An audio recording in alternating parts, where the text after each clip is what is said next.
Hello friends, स्वागत है आप सबका मेरे यूट्यूब चैनल जहां मैं डिस्कस करती हूँ करंट अफेयर्स और एजुकेशन से रिलेटेड चीज़ें। तो आज मैं बात करूँगी आज की यानी 10 फरवरी 2021 के कुछ करंट अफेयर्स के बारे में। आइए दोस्तों शुरू करते हैं।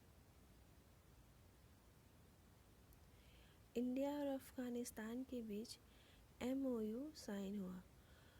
दोस्तों, इंडिया और अफ़गानिस्तान के बीच 9 फरवरी 2021 को शहतूत डैम बनाने को लेकर एक MOU साइन हुआ है जो काबुल के पास बनेगा और यह काबुल के शहर के लोगों को पीने का पानी उपलब्ध कराएगा।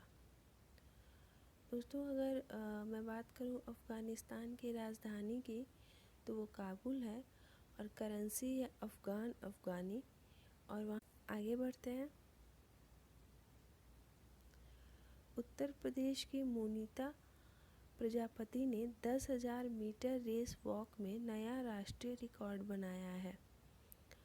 दोस्तों, जो जूनियर राष्ट्रीय चैम्पियनशिप एथलेट चल रहा है उसमें उत्तर प्रदेश की मोनिता प्रजापति ने 10,000 मीटर रेस वॉक में नया राष्ट्रीय रिकॉर्ड बनाया है अंडर 20 में। उन्होंने रेशमा पटेल का 48 मिनट 25.90 सेकेंड का रिकॉर्ड तोड़ा है, जो रेशमा पटेल ने इसी साल फेडरेशन कप में भोपाल में बनाया था। मोनिता प्रजापति ने 47 मिनट 53.58 सेकेंड में जो 10,000 मीटर रेस का वॉक था पूरा किया। आगे बढ़ते हैं। दिल्ली सरकार प्रदूषण के स्रोत का पता लगाने के लिए IIT दिल्ली, IIT कानपुर के साथ मिलकर काम करेगी। दोस्तों, दिल्ली सरकार वास्तविक समय पर प्रदूषण के स्रोत का पता लगाने के लिए IIT दिल्ली, IIT कानपुर और टेरी के साथ मतलब TERI यानी कि ऊर्जा और संसाधन संस्थान के साथ मिलकर काम करेगी। दोस्तों, प्रदूषण के स्रोत का पता लगाने के लिए वो हॉटस्पॉट वाले जगह पर इसके लिए सुपर साइट्स और मोबाइल साइट लगाएगी। आगे बढ़ते हैं।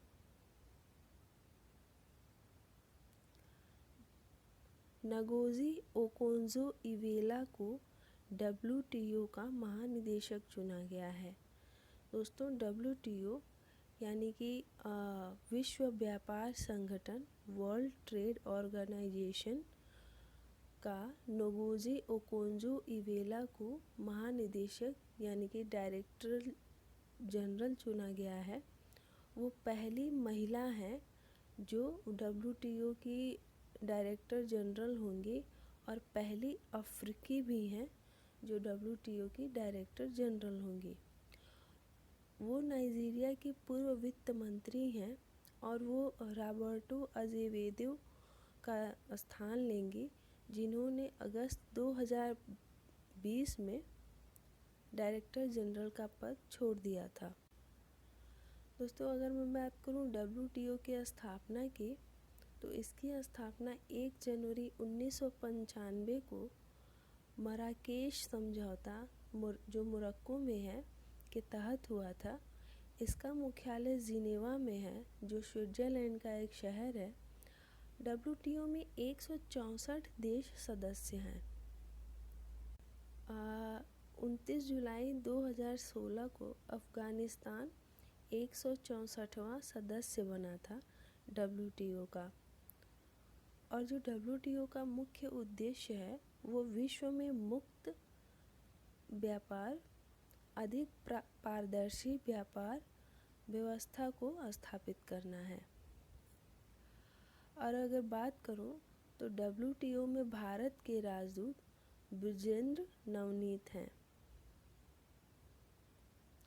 आगे बढ़ते हैं। नागरिक उड्डयन महानिदेशालय और नागरिक विमानन मंत्रालय ने BCCI को ड्रोन इस्तेमाल की मंजूरी दे दी।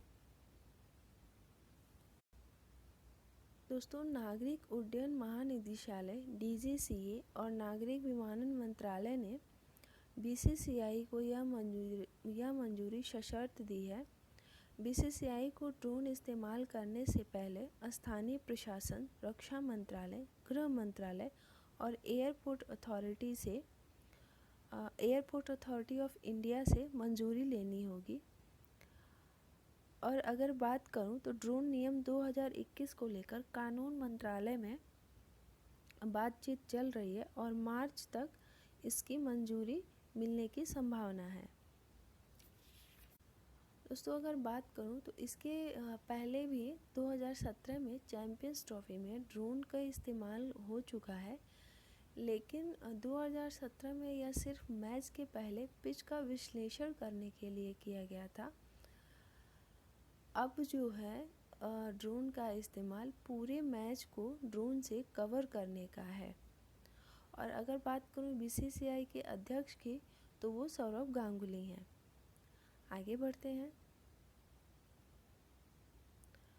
उत्तर प्रदेश सरकार राज्य के सभी तरह के ज़मीनों को 16 अंकों का यूनिक कोड जारी करेगा। दोस्तों, उत्तर प्रदेश सरकार सभी तरह के ज़मीनों को 16 अंकों का यूनिक कोड जारी करेगा। इसमें यह है कि सभी ज़मीनों की एक खास पहचान होगी।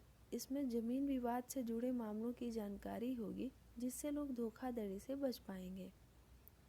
और अगर 16 अंकों की बात करूं तो इसमें 1 से 6 तक गांव की जनगणना के आधार पर होगा और 7 से 10 तक का जो अंक है वो भूखंड की गाटा संख्या, और जो 11 से 14 तक का अंक है उसमें ज़मीन को विभाजन का नंबर होगा, और जो 15 से 16 तक का अंक है उसमें भूमि की श्रेणी होगी कि वह कैसी भूमि है, कृषि है, आवासीय है या व्यावसायिक है।